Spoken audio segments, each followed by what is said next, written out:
What's going on, guys? This is Kaishra. Welcome back. So we are back with another video. On this video, we're going to cover the OCG Metagame Report and decklist reviews for the past 1 week. I have April 10 to April 13. So a short span of days, but we're going to cover a lot of tournament results and decklist reviews over the course of this video.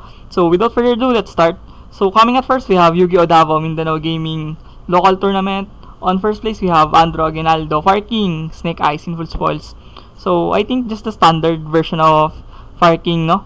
Doesn't really come up crazy, but I really like the ratios on this list. We have Triple Veiler.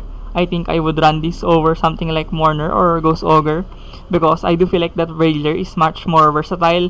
And also played one talent. The current trend on Fire King decks are they are running 2 talent or sometimes even 3, to be honest. But yeah, I do feel like that 1 talent is fine, especially if your local scene doesn't really run a lot of hand traps. So yeah, moving on, we have Rika San Avalon from Adrian Tan. So yeah, I think this is pretty standard. It played double Nibiru on the main deck and double Veiler just to have more hand trap interactions around the format right now, because Rika is, even though this is a good deck, I think it's not that enough to compete right now on the best decks we have on the format. So I think you have to run hand traps on this Rika, just like the Nibiru on this list. And yeah, on the side deck, played Super Poly and no Garura na, only Mad Dragon. He doesn't have room for the Garura, but his side deck is lacking 1 card. Maybe he had a decklist error on that event. So yeah, next we have third place, Kurt Elo, Ritual Beast, Horus. So a very interesting take on Ritual Beast. You don't really see this everyday, mixing Horus with the Ritual Beast. I think it could work, but sometimes it really overshadows each engine by itself. So I think Ritual Beast as a pure deck is fine, and the Horus here can be really tricky because he doesn't run XYZ package on the side deck. He doesn't have the Harbinger or any Photon Lord on the extra deck, but rather I think Horus is just extra bodies on the board and also a tool to beat down the opponent. So yeah, moving on, we have another Yu-Gi-Oh! Davao Mindanao Gaming season 19th season grand final. So this is a pretty big event. So we have first place, we have another first place from Andrew Aguinaldo. I think it's the same list as earlier. So yeah, we won't ponder on it too much. Next we have Tenpai Dragon from Clarky. So yeah, it plays a lot of going second cards on the main deck. Super Poly and Droplet and Heavy Storm Duster. Those are pretty much given on most Tenpai deck lists in the Philippines. But the Raigeki is pretty absurd here. I don't really see Raigeki that much on the main deck of Tenpai players. But I think Raigeki could just be fine because it is a very destructive card on the boards of opponent. And also on the side deck, lots of going first cards. Heat Wave, the Dimensional Barrier, and Dimension Ground. So I think the side deck really focuses a lot on going first capacity on this Tenpai. Next we have another Tenpai Dragon with more hand traps on the main deck. It played the Blaster and Gold Shark inclusion on the main deck from Alfred Zamora. And yeah, plays a lot of hand trap, Ghost Bell and Diddy Crow with Droll and Lockbird. And only 1 Veiler, no? Interesting. He doesn't fancy playing Veiler. But yeah, I think the Diddy Crow and Droll and Bell are spicy here and can definitely catch people off guard. Next we have Chimera from Bernard. So yeah, standard Chimera, nothing too extravagant here on this list. Just the standard Chimera lineup, and with the Poly package, with the Super Poly of course. And yeah, it played yeah, it doesn't play the Bar Statue, I assume. It doesn't play the Dark Bar Statue. So yeah, really interesting. And next we have Order of Duelist and Albay local ranking tournament. We have the champion here, rather champion, yeah, there we go, Stephen Tan with Tenpai. So this is the more common build of Tenpai. It does run a lot of hand traps like Ghost Bell, Ghost Ogre, and even Dimension Shifter. Those are very destructive on the format right now. One shifter could literally win you the game over against the Snake Eyes and Fire King decks. And yeah, I think this list is really well built, and I think the ratios are top notch as well from Stephen Tan. And yeah, moving on, we have Supreme King Magician from the first runner-up, William. Yeah, William. So yeah, I played triple Dragon Shrine. Most decks run 2 only, but yeah, Dragon Shrine is one card combo. It's like a very powerful card for this deck, so I don't blame him playing 3 copies of this card.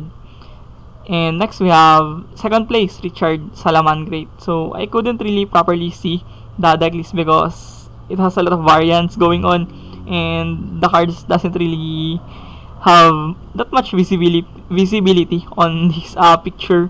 So yeah. Next we have Carl Steven Aromari Casanavalon. So an interesting pile deck of plant, and yeah, it really worked well because those are plants. It complements each other, and I'm really surprised that he does have a lot of room for hand trap, even though the deck is scrumptious.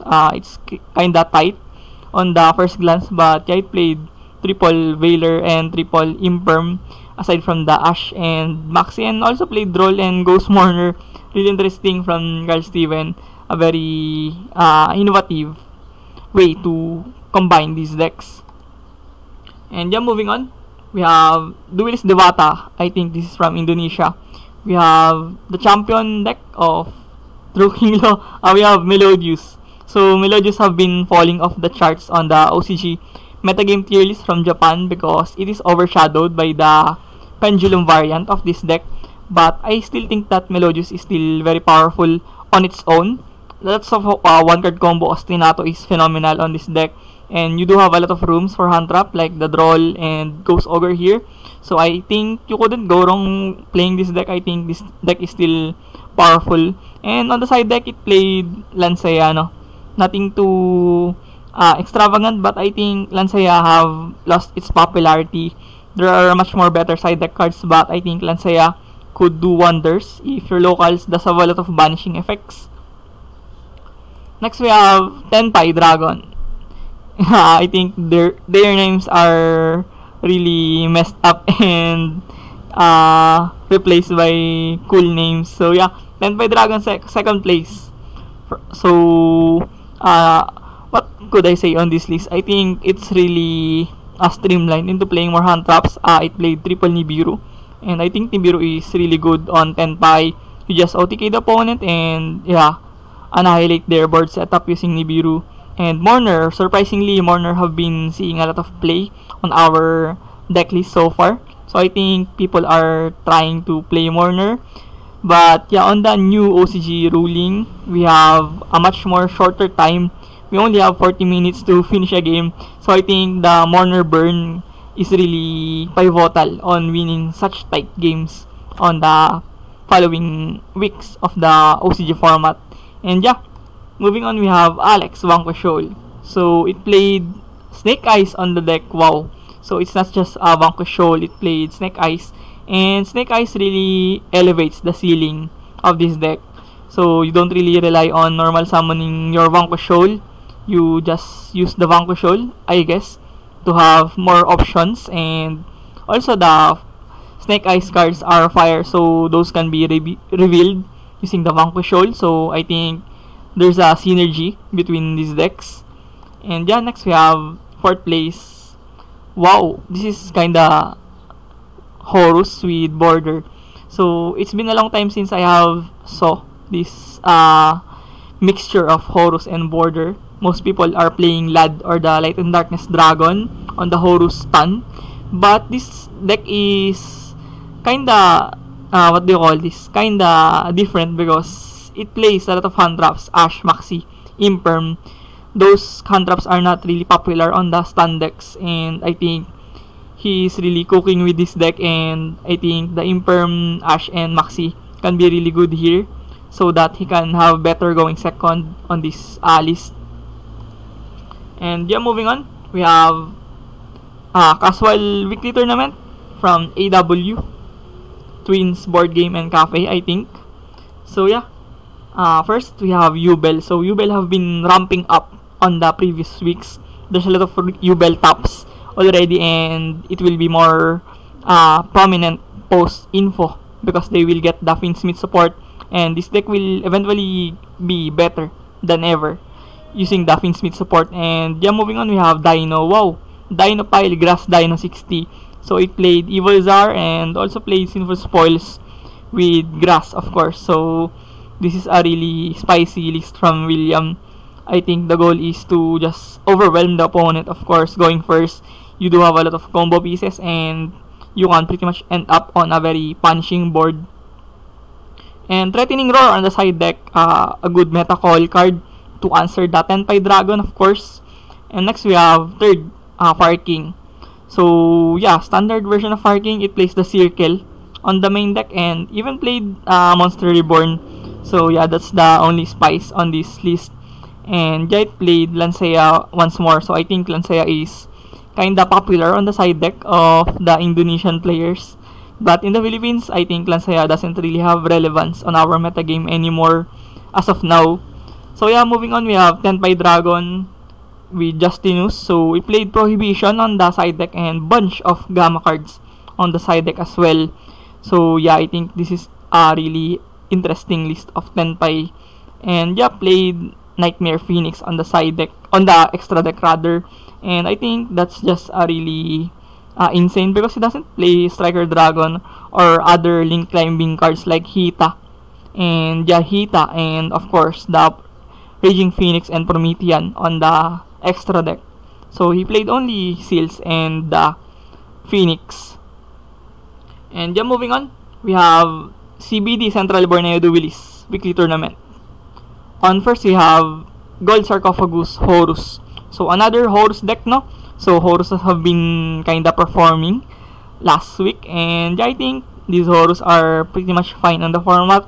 I think so, the support of Horus can be quite long because Horus have been really seeing traction on most rogue decks. So I think Konami wouldn't give us a new plethora of support for Horus. But for now, I think Horus is fine. You could pretty much mix other decks on the Horus, and I think it complements a lot of decks on the format right now. And next we have Ritual Beast, so another Ritual Beast. But yeah, on this Ritual Beast, it doesn't play the Horus like earlier, and a much more basic or kinda ordinary build of Ritual Beast. And yeah, played 2 talent on the main deck. Like I said earlier, talent have been really prominent on the main deck of most decks on the format right now due to the relevance of many hand traps. And yeah, moving on, we have Runic Bestial. So TCG like approach for Runic, and this is the more healthier version of Runic, if we could say, because it doesn't really play stun, but it still decks you out. So yeah, there's a factor of getting decked out with this deck. But on the flip note, it plays combo pieces to set up this Pater or other board cards on the extra deck of this Runic Bestial. And next, fourth place, we have Salamangreat. So it played Lady Debug on the main deck. So most Salamangreat players are kinda ditching the Debug and they are playing the Salamangreat of Fire. But on this list, it plays Debug, and on the extra deck, it plays wow! Hold on. This Salamangreat is not playing the new supports. So this is like the old version of Salamangreat. It didn't play the Raging Phoenix, and yeah, I'm not seeing things. Yeah, it doesn't play Raging Phoenix and Salamangreat of Fire, and doesn't even run Promethean. So yeah, this is like the old Salamangreat. Really interesting. It played Baguska and Dweller. Very spicy from Jacobus. And yeah, moving on, we have kay Duelis Premiership Local Ranking League. We have MJ Aguras Luandris. So he played Morganite on the main deck and doesn't even play hand traps on the main deck, and played Morganite. And the Apache, of course, a very disgusting card to face against on these Luandris. But on the contrary, he played going second board breakers like Dark Ruler and Evenly Match.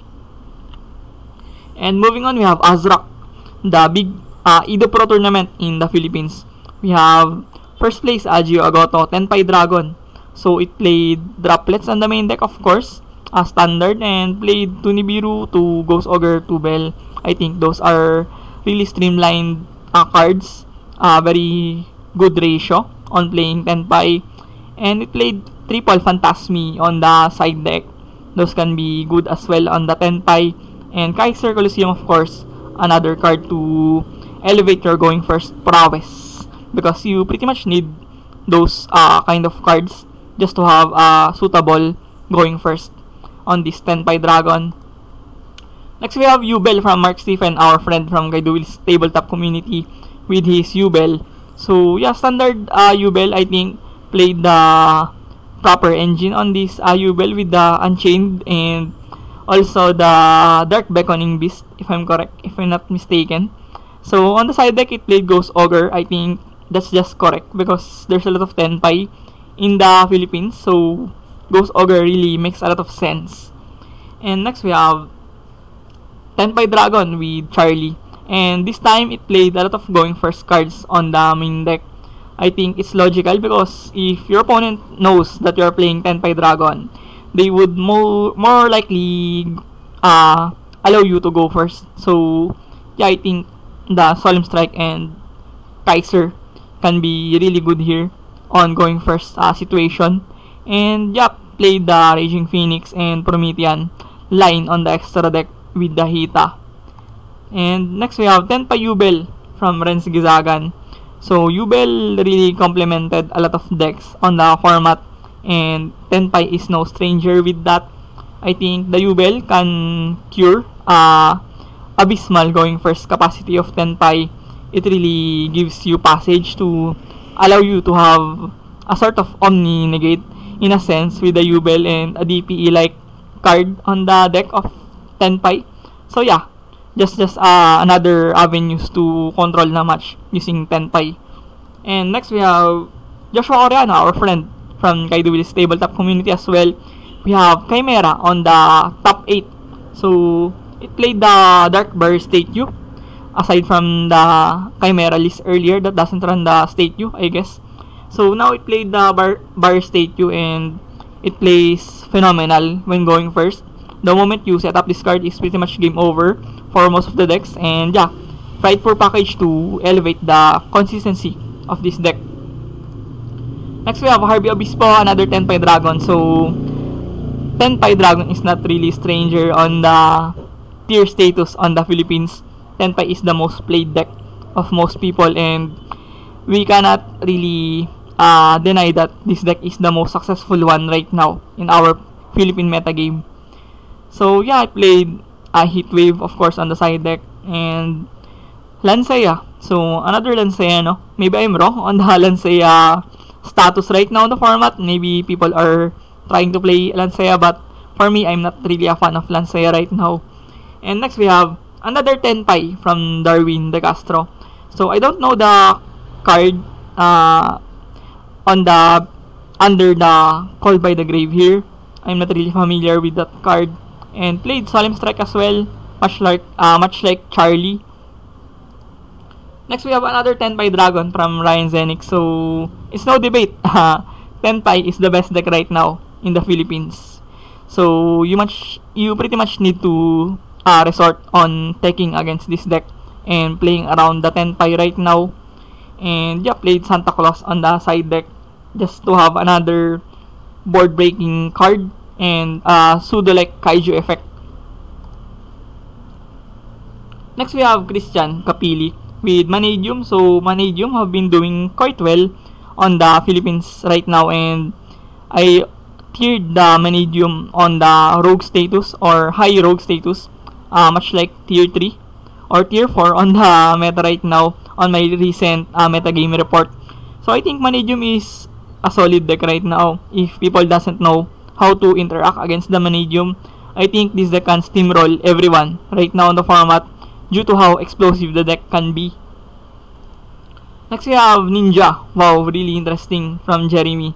So I don't really know the mechanics of Ninja that much, but yeah, I think it's kinda solid as well as a rogue deck. And played Soul Release on the side deck, really strong against the Fire King and Snake Eyes right now. And next we have another Tenpai Dragon from Alfred Zamora, this time with Synchro Package with the Olayon on the main deck, really interesting. And played Prosperity, Gold Sark, and Talent. And yeah, moving on, we have Mechanico Dogmatica from Luniel. So yeah, I played Kaiju Slumber on the main deck. I think those can be good as well when going second. And of course, this deck goes second. And yeah, I think there's a bunch of interesting cards here with the Runic cards as well on the main deck. And yeah, really interesting from Luniel. And next we have Sprite Prank Kids. Wow, very interesting from Kirk. And yeah, I think this could work because there are level 2s in the Prank Kids. And yeah, the EMP as well. The card can really complement this deck.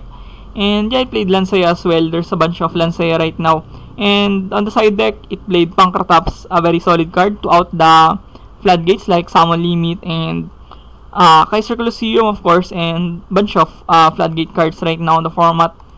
And next we have Infernoble Knight from Ivanhoe. And yeah, I think he has been playing this deck for a long time now, and he's really good at the deck. And I cannot doubt any ratios from him on this deck because he knows what he's doing on this Infernoble.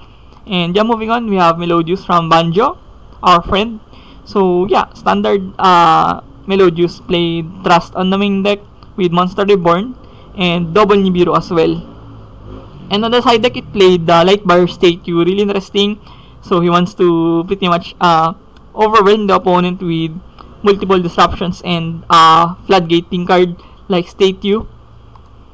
And next we have Metabit Dogmatica Stun from Van Joseph Lipana. So yeah, played a lot of going first cards, of course, on the main deck. He didn't play that much going second, unlike the other Metabit decks that runs Raigeki on the main deck. Instead, he played Evenly Match, of course, very strong right now in the format. And yeah, moving on, we have Kaido Willy's Tabletop Community Weekly Tournament, my Voiceless Voice first place deck profile on our last weekly tournament. We have Voiceless Voice Budget 1. I didn't play the Diviner and Nadir because I'm too broke to afford those cards, and I just settled for there can be only one anti-spell and summon limit just to floodgate the opponent and boost my going first capacity on this list. And then next we have Duelo Iloilo Visayas Cup Day 1. We have the champion on the tournament from Nel Pendon from Team Iloilo. So congrats to him and to the Team Iloilo. We have Supreme King Melodious. So I pretty much watched the game, the finals game of this tournament, and it's really intense. But he is able to scrape the victory with his sheer consistency with this Melodious, and also a bunch of one cards. The Dragon Shrine, the Ostinato, those are really phenomenal on this list. And yeah, on the side deck, he played Zombie World. Very strong on the meta in the Philippines right now. Most decks cannot really play around Zombie World, to be honest. And I really like his tech of Zombie World on this side deck of his deck. And yeah, moving on, we have Vince Caballero, Team Bacolod with Tenpai. Pretty much standard list of Tenpai.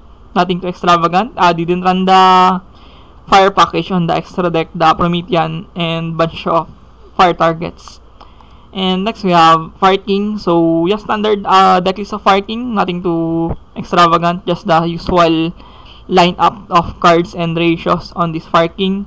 And next we have Tenpai Dragon, another Tenpai with more going second centric approach on the main deck with Raigeki Lightning Storm and Droplet Trust.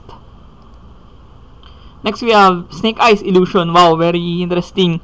I don't really see how this deck functions, but I think you open with Snake Eyes cards, the usual Bonfire, Poplar, Snake Eyes Ash, Shenanigans, and you back it up with the Illusionist cards. So much similar like the Chimera approach on this list. I think that's how it goes on this list.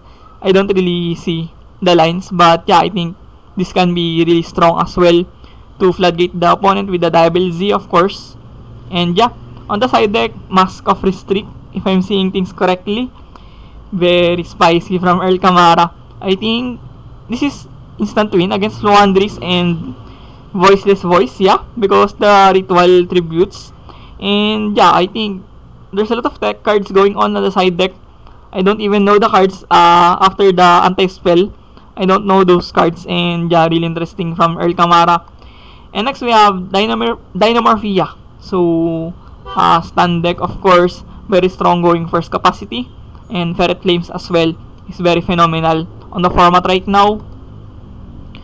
And next we have top 8 Tenpai. So, I'm really tired of seeing Tenpai's goodness.